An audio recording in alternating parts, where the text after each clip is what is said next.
नमस्कार साथियों, एक बार फिर से आप सभी का बहुत सारा स्वागत है लोधे क्लासेस के बीए प्लेटफॉर्म पर। लोक प्रशासन बीए थर्ड ईयर में आज का हमारा कॉन्सेप्ट होने जा रहा है संगठन। जी हाँ, और इस संगठन में हम संगठन का अर्थ समझेंगे, संगठन के आधार, उसके संगठन के प्रकार और संगठन के जो भी सिद्धांत दिए गए हैं उन सभी सिद्धांतों को भी देखने का प्रयास करेंगे। यानी कि एक ही सेशन में संगठन वाला कॉन्सेप्ट पूरी तरह क्लियर हो जाएगा। बहुत कम समय लगने वाला है, बहुत ज़्यादा लंबा कॉन्सेप्ट नहीं है, छोटा ही होगा, लेकिन कॉन्सेप्ट हमारा 100% क्लियर हो जाएगा। और आप सभी बेहतर तरीके से जानते ही होंगे कि संगठन जो है इससे एग्जाम में क्वेश्चन बनता ही बनता है। तो चलिए शुरुआत करते हैं और याद रखिएगा, ये जो सेशन चल रहे हैं ये सिर्फ बीए थर्ड ईयर के लिए ही नहीं, साथ ही साथ में एमए वाले बच्चे भी यहाँ से कवर कर सकते हैं अपने सिलेबस को। जी क्लियर है।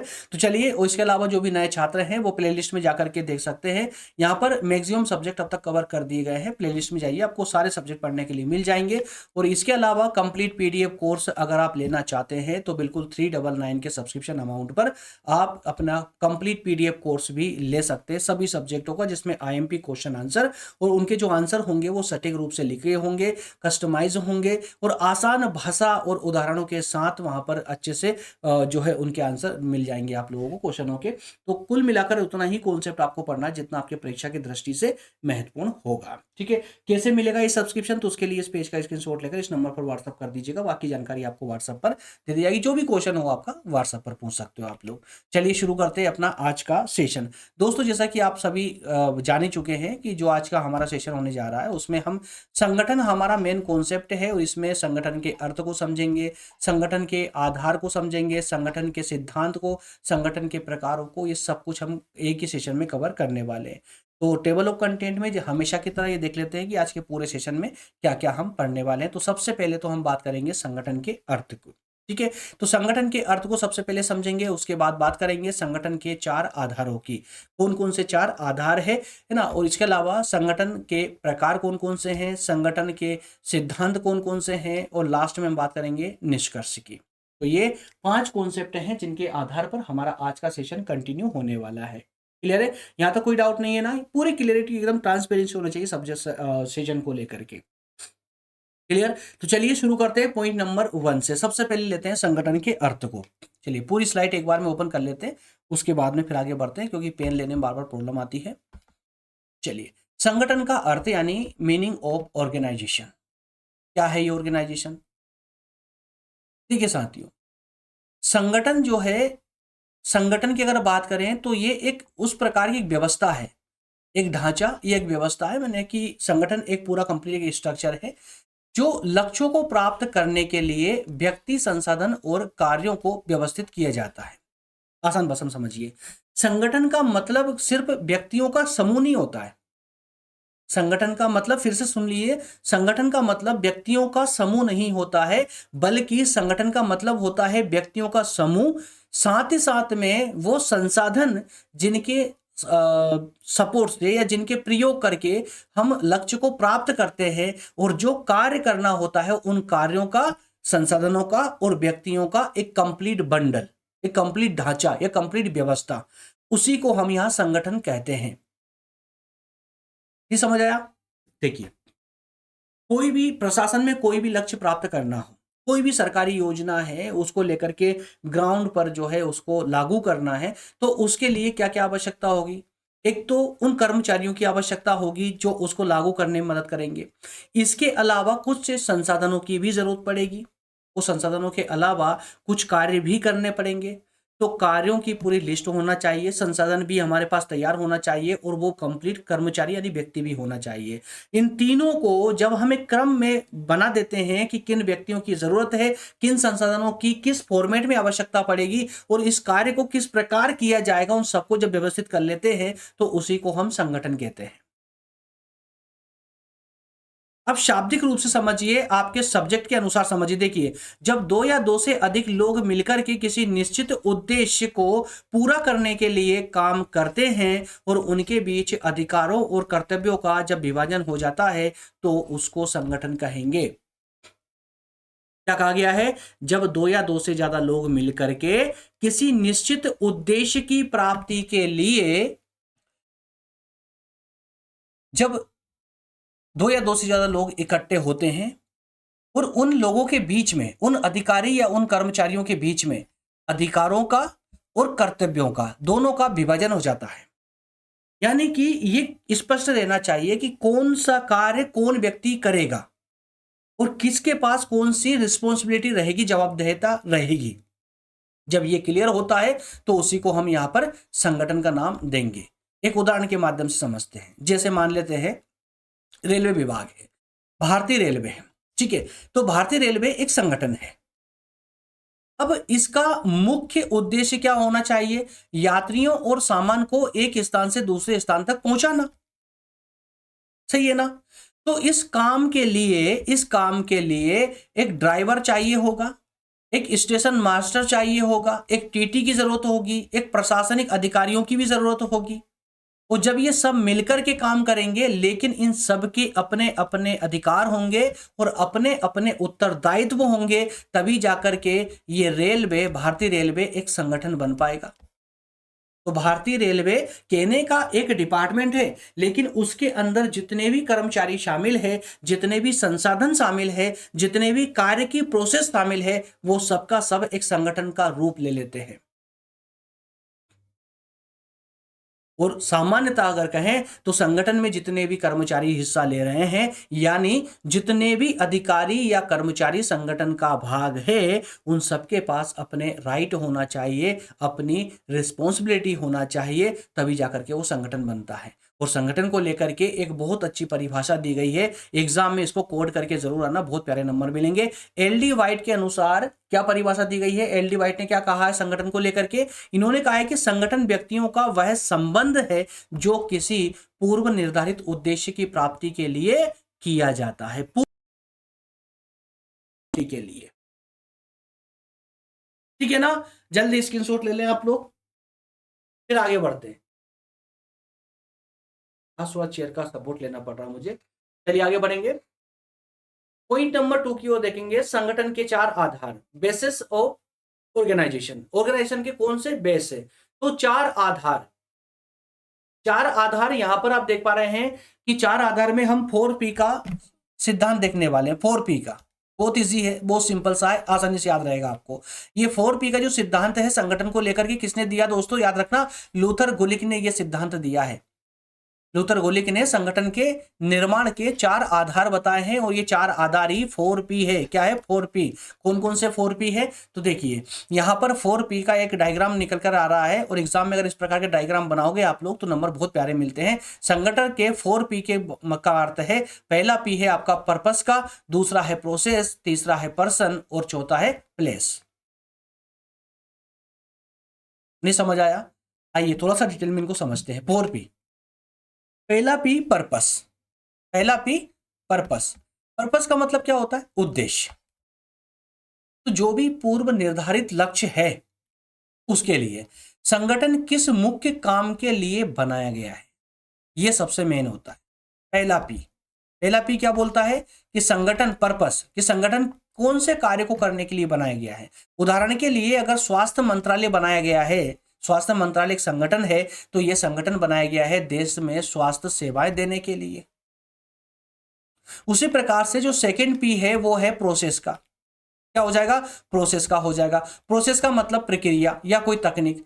तो जो संगठन बना है उसको वह किस ज्ञान पर या किस तकनीक पर आधारित है, कौन से ज्ञान या कौन से तकनीक पर आधारित। संगठन सब अलग अलग आधारों पर बनेंगे ना, तो जो संगठन का निर्माण हुआ है वो किस आधार पर हुआ है भाई? किस तकनीक पर आधारित है। अगर विधि मंत्रालय है तो उस संगठन को कानूनी ज्ञान बहुत अच्छे से आता है, या कहें कि कानूनी ज्ञान पर ही वो आधारित है। और अगर अंतरिक्ष विभाग है तो तकनीकी ज्ञान पर आधारित होगा। बात समझ आ रही है आपको? थर्ड P होगा पर्सन या क्लाइंट। पर्सन या क्लाइंट यानी कि व्यक्ति या फिर लाभार्थी। संगठन किन विशिष्ट लोगों को सेवा देने के लिए बनाया गया है, ये थर्ड P हो जाएगा आपका। उदाहरण के लिए जनजाति कार्य मंत्रालय अगर बनाया गया है संगठन, जनजाति कार्य मंत्रालय, तो सीधी सी बात है आदिवासी समाज के उद्धार के लिए बनाया गया है। और अगर महिला एवं बाल विकास मंत्रालय बनाया गया है तो महिला सशक्तिकरण के लिए और बाल सशक्तिकरण के लिए बनाया गया है। और 4P होगा आपका प्लेस। प्लेस प्लेस का मतलब सिंपल है यार कि जो आपने रणनीति बनाई है, जो योजना बनाई है या जो संगठन बन रहा है वो किस क्षेत्र के लिए बनाया जा रहा है या किस क्षेत्र के लिए बनाया गया है, किस क्षेत्र में काम करेगा। जैसे विदेश मंत्रालय बनाया गया है तो विदेशी, है ना, फॉरेन कार्यों के लिए जो भी विदेश संबंधित जो भी कार्य होंगे उनके लिए बनाया जाएगा। या उत्तर पूर्वी क्षेत्र के विकास का मंत्रालय है तो वो उत्तर पूर्वी क्षेत्र का ही विकास करेगा। तो ये है 4P, और इस 4P को आप लोग याद जरूर रखिएगा, एग्जाम में बहुत प्यारे नंबर इसके माध्यम से मिलने वाले आप लोग। Purpose, process, person and place, ठीक है ना। तो ये 4 आधार बताए गए हैं संगठन के निर्माण के लूथर गुलिक के द्वारा। इसके बाद में पॉइंट नंबर 3 में हम बात करने वाले हैं संगठन के प्रकारों की, टाइप ऑफ ऑर्गेनाइजेशन की। क्या है ये, कितने प्रकार के ये हो सकते हैं? तो बेसिकली दोस्तों ये सिर्फ 2 ही प्रकार के संगठन होते हैं, 2 ही प्रकार के, एक होगा औपचारिक और एक होगा अनौपचारिक। आसानी से आप लोग याद रख सकते हैं, फॉर्मल ऑर्गेनाइजेशन और इनफॉर्मल ऑर्गेनाइजेशन। दोनों में डिफरेंस भी आपको इस टेबल के माध्यम से, दोनों में डिफरेंस भी आप लोग कर पाएंगे और साथ ही साथ में आप जो है इन दोनों को बेहतर तरीके से समझ भी पाएंगे कि औपचारिक संगठन क्या होते हैं और अनौपचारिक संगठन क्या होते हैं, दोनों को आसानी से समझ पाएंगे। कैसे, देखिए परिभाषा अगर दें, यानी इनको अगर अर्थ परिभाषा की बात करें तो औपचारिक संगठन जो होते हैं यह नियमों, कानूनों और आधिकारिक आदेशों के द्वारा बनाए जाते हैं। इन औपचारिक संगठन बनने के कुछ नियम होंगे, कुछ रूल्स एंड रेगुलेशंस होंगे, कुछ अधिकारियों के आदेश होंगे, उनके आधार पर ही बनेगा ना। लेकिन अनौपचारिक संगठन के लिए ना तो किसी कानून की जरूरत होती है, ना कोई नियमों की जरूरत होती है और ना ही किसी आदेश की जरूरत होती है, बल्कि इसमें जो कर्मचारी होते हैं ना, वो कर्मचारी अपने आपसी संबंधों में, यारी दोस्ती में खुद से ही अपनी भावनाओं को कनेक्ट कर लेते हैं और संगठन ऑटोमेटिकली उनका बन जाता है। समझ आ रहा है? संरचना की बात करें तो इसमें पद सोपान होता है, पद सोपान होता है और साथ में अधिकारी भी स्पष्ट होते हैं। औपचारिक संगठन में पद सोपान होता है, यानी ऊपर से नीचे के पद सब अलग अलग पद होते हैं, पोस्ट होती है और हर पोस्ट या हर पद के लिए एक अधिकारी सुनिश्चित होता है। लेकिन जब अनौपचारिक संगठन की बात करें तो इसमें कोई लिखित नियम नहीं होता, कोई निश्चित पद सोपान नहीं होता है। वही उदाहरण के लिए गृह मंत्रालय को ले लीजिए या आपके स्कूल कॉलेज के प्रशासन को ले लीजिए या जिला कलेक्टर कार्यालय को ले लीजिए। और उसी प्रकार से अनौपचारिक का अगर उदाहरण देखें तो कॉलेज या कार्यालय के कर्मचारियों का लंच ग्रुप देख लीजिए, एक साथ खाना खाने जाते हैं कर्मचारी या चाय पीने जाते हैं ग्रुप में, तो वो भी तो अपने आप में संगठन है ना, पर उसके कोई लिखित नियम तो नहीं है भाई, कोई अगर नहीं आया तो नहीं आया। बस समझ आ रही? और लेकिन अगर कुछ रूल्स होते हैं तो रूल्स वो ये भी होते हैं, भाई कल किसने चाय पिलाई थी, आज कोई और पिलाएगा, है ना। लक्ष्य की बात करें तो संगठन के आधिकारिक लक्ष्यों को पूरा करना इनका एक लक्ष्य होता है, मेन पर्पस होता है औपचारिक संगठन का। लेकिन सामाजिक और व्यक्तिगत संतोष प्राप्त करना ही अनौपचारिक संगठनों का लक्ष्य होता है। लक्ष्य दोनों का होगा, लक्ष्य दोनों का होगा, औपचारिक का भी और अनौपचारिक का भी। अनौपचारिक भी जब साथ में पार्टी करने जाएंगे तो भाई उनको एक संतोष मिलता है, व्यक्तिगत संतोष मिलता है, सामाजिक संतोष मिलता है। तो ये डिफरेंस होता है औपचारिक और अनौपचारिक संगठन में, दोनों में। ठीक है, चलिए जल्दी से स्क्रीनशॉट ले लीजिए आप लोग। आगे बढ़ेंगे पॉइंट नंबर 4 की ओर, संगठन के प्रमुख सिद्धांत, प्रिंसिपल्स ऑफ ऑर्गेनाइजेशन। ये सबसे मेन पार्ट है आपका इसका आज के सेशन का। इतने सिद्धांत तो हम लगभग 5 या 6 सिद्धांत यहाँ पर देखने वाले हैं और मैं उम्मीद करूंगा कि 6 सिद्धांत आपके दिमाग में बैठ जाएंगे। बहुत इजी करके लाया हूँ, बहुत इजी करके, किताब में बहुत हार्ड है लेकिन यह बहुत आसान बना करके लाया हूं। जैसे पहला सिद्धांत है आपका पद सोपान का सिद्धांत। पद सोपान का पढ़ा तो होगा आपने कई बार, आपने जो है इसको 10th क्लास से आप पॉलिटी में पढ़ते आ रहे हो। पद सोपान का प्रिंसिपल ऑफ हायरार्की। पद सोपान के सिद्धांत का मतलब होता है, इसका शाब्दिक अर्थ है निम्न पद पर उच्च का शासन। छोटा जो पद होगा वो किसके निर्देश पर कार्य करेगा, ऊंचे पर, उच्च पद वाले के निर्देश पर, आदेश पर काम करेगा। संगठन में पदों को ऊपर से नीचे के क्रम में व्यवस्थित किया जाता है, ऊपर से नीचे के पदों में। उदाहरण के लिए सबसे बड़ा पद होता है गृह सचिव का। तो गृह सचिव के नीचे कौन होगा, संयुक्त सचिव होगा, उसके नीचे उप सचिव होगा, फिर अपर सचिव होगा और अनुभाग, फिर उसके बाद अनुभाग अधिकारी होगा जो आईएएस कैटेगरी का होगा। याद रखिएगा, छोटा मोटा नहीं है, भी आईएएस कैटेगरी का होने वाला है। तो गृह सचिव, संयुक्त सचिव, उप सचिव, अपर सचिव, उसके बाद अनुभाग अधिकारी। लाभ की बात करें तो जब ये इस प्रकार से पद पूरे क्रम से बटे होते हैं तो आदेश की स्पष्टता इसमें रहती है। तो जब आदेश की स्पष्टता रहती है तो उत्तरदायित्व तय करना भी बहुत आसान हो जाता है कि फलाने को आदेश दिया गया था, उसने वो कार्य किया या नहीं किया, यह उसका उत्तरदायित्व बन जाता है, रिस्पॉन्सिबिलिटी बन जाती है। ये एक सिद्धांत आपका पद सोपान का सिद्धांत क्लियर हो गया। अगले सिद्धांत की बात करें तो अगला है आपका यूनिटी ऑफ कमांड, यानी आदेश की एकता। अब आदेश की एकता सिद्धांत का मतलब ही होता है, जैसा इसका नाम है बिल्कुल वही, एक कर्मचारी को केवल एक ही उच्च अधिकारी से आदेश मिलने चाहिए। आदेश की एकता वाला सिद्धांत क्या बोलता है कि एक कर्मचारी को या एक अधिकारी को किसी एक ही उच्च अधिकारी से आदेश मिलना चाहिए। यदि एक कर्मचारी को दो या दो से अधिक अधिकारियों के द्वारा आदेश मिलेंगे तो भ्रम और अनुशासनहीनता की स्थिति पैदा हो जाएगी, ठीक से काम नहीं हो पाएगा, आदेश का पालन नहीं हो पाएगा। जिसे मान लेते हैं ना कि आपको दो लोग डायरेक्ट करते हैं पढ़ने के लिए, दो टीचर है, दोनों की एडवाइस आप मानते हो। अब एक ने कहा कि आज नाइट में आप जा रहे हो या आज नाइट में आप सोशियोलॉजी की पढ़ाई करोगे, और दूसरा कहता आप पॉलिटिकल साइंस की पढ़ाई करोगे। तो अब आप कंफ्यूज हो गए कि यार मैं किसकी बात मानूं, सॉरी, कंफ्यूजन आ गई। तो यही कंफ्यूजन यहां भी तो आ सकती है ना, जब दो अधिकारी एक ही व्यक्ति को आदेश देंगे तो भ्रम की स्थिति उत्पन्न होगी, कंफ्यूजन होगी। उदाहरण ले लीजिए, यदि किसी पुलिस थानेदार को केवल एक डीएसपी आदेश दे तो वह सही तरीके से काम कर लेगा, थाना अधिकारी या थानेदार। लेकिन अगर उस थानेदार को डीएसपी भी आदेश दे दे और एसपी भी आदेश दे दे और दोनों अलग अलग आदेश दे, तो क्या वो काम कर पाएगा? नहीं कर पाएगा, वो कंफ्यूजन में फंस जाएगा, वो कुछ भी नहीं हो पाएगा, सब गड़बड़ हो जाएगी, है ना। तो ये आपका दूसरा सिद्धांत कौन सा है? आदेश की एकता का सिद्धांत, यूनिटी ऑफ कमांड। उसके बाद में थर्ड जो आपका प्रिंसिपल्स है वो है नियंत्रण का क्षेत्र। नियंत्रण का क्षेत्र, तो एक उच्च अधिकारी अपने अधीन कितने कर्मचारियों को पर्यवेक्षण यानी कि सुपरवाइज कर सकता है, यानी नियंत्रण कर सकता है, कंट्रोल कर सकता है। एक उच्च अधिकारी है वो अपने नीचे कितने कर्मचारियों पर कंट्रोल सही से कर सकता है, जाकि सही से काम करवा ले। तो यहां दोस्तों कुछ विद्वानों का मानना है कि एक अधिकारी 4 से 6 अधीनस्थों को ही सही तरीके से नियंत्रित कर सकता है, यानी सुपरवाइज कर सकता है, इससे ज्यादा नहीं। इससे ज्यादा दोगे तो वो ठीक से काम नहीं कर पाएंगे। क्यों? क्योंकि उसको आदेश अच्छे से नहीं मिल पाएंगे। जो उच्च अधिकारी है वो ठीक से आदेश नहीं दे पाएगा ज्यादा अधीनस्थों को। ये नियंत्रण का क्षेत्र यानी स्पैन ऑफ कंट्रोल है। उसके बाद में आपका जो सिद्धांत है वो चौथा सिद्धांत है सत्ता और उत्तरदायित्व का, ऑथोरिटी एंड रिस्पॉन्सिबिलिटी का।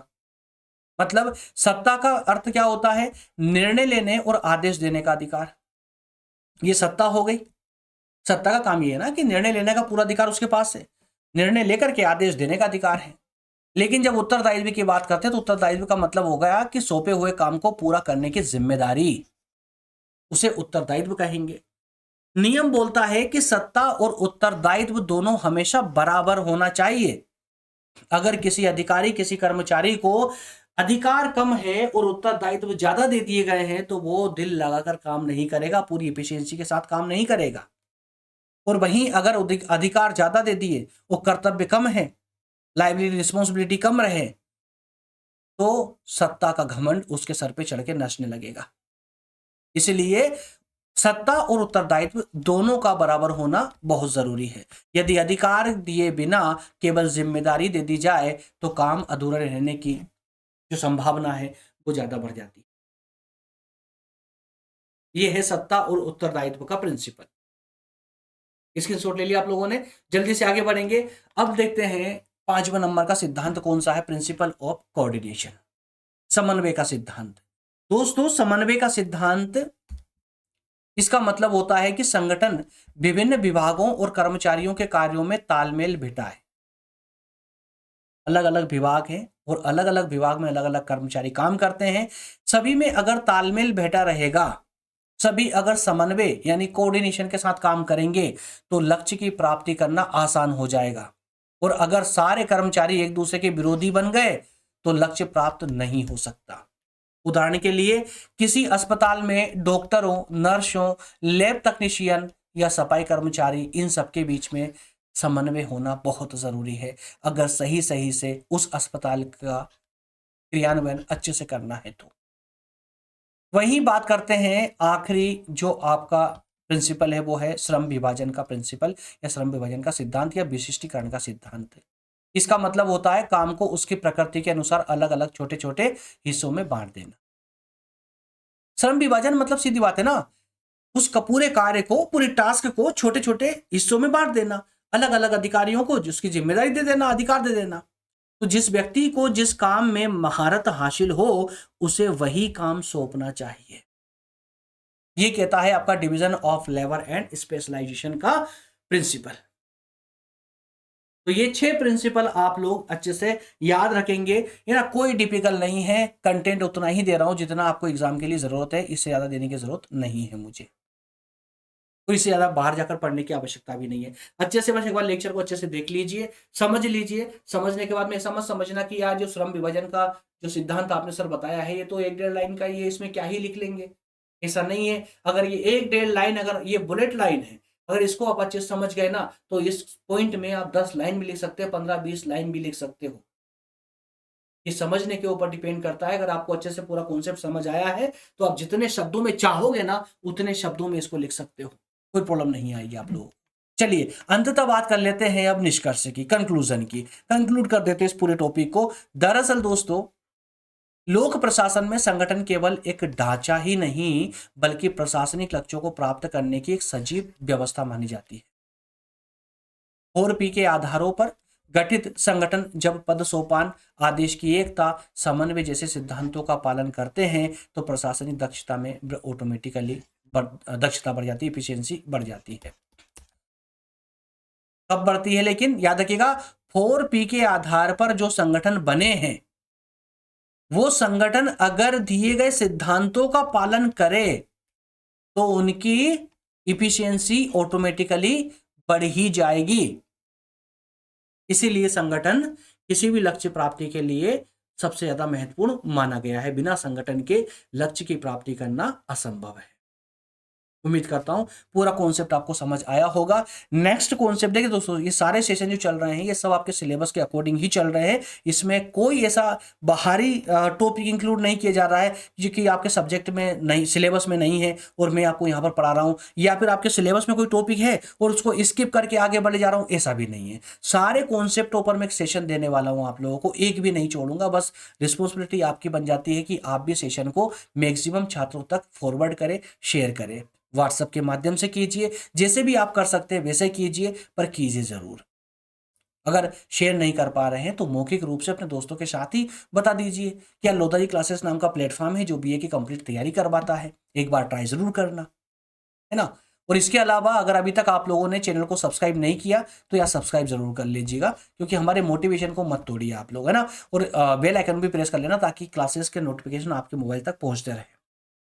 और इतना ही नहीं, सब्सक्राइब ही नहीं बल्कि आप जाएंगे प्लेलिस्ट में तो आपको चैनल की प्लेलिस्ट में जाइए सब्सक्राइब करने के बाद में, वहां पर आपको आपके सारे सब्जेक्ट देखने के लिए मिल जाएंगे, सारी डिटेल क्लासेस देखने को मिल जाएगी, सारे लेक्चर क्रम से देखने को मिल जाएंगे हर सब्जेक्ट के।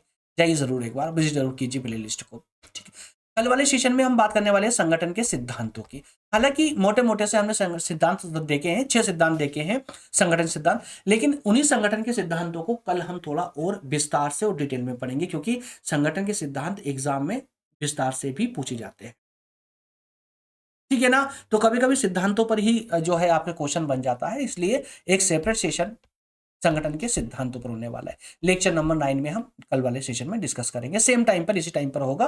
तो मॉर्निंग का 9 बजे ना, मॉर्निंग में 9 बजे याद रखिएगा, इसी टाइम पर आपकी डेली क्लासेस मिलती रहेगी। सेशन अगर अच्छा लगा, हाँ, इसके अलावा कंप्लीट पीडीएफ कोर्स अगर आप लोगों को चाहिए तो आप बिल्कुल जो है 399 के सब्सक्रिप्शन पर आप प्राप्त कर सकते हैं। इस पेज का स्क्रीनशॉट ले लें और इस नंबर पर व्हाट्सअप कर दीजिए। इस पेज का स्क्रीनशॉट लेकर के आपको जो है पूरी जानकारी व्हाट्सअप पर दे दी जाएगी। सेशन हेल्पफुल रहा हो तो सेशन को लाइक जरूर कर दीजिए, और चैनल को सब्सक्राइब नहीं किया अभी तक आपने तो चैनल को सब्सक्राइब जरूर कर लें। और मिलते हैं कल वाले सेशन में। बहुत बहुत धन्यवाद, थैंक यू, जय हिंद।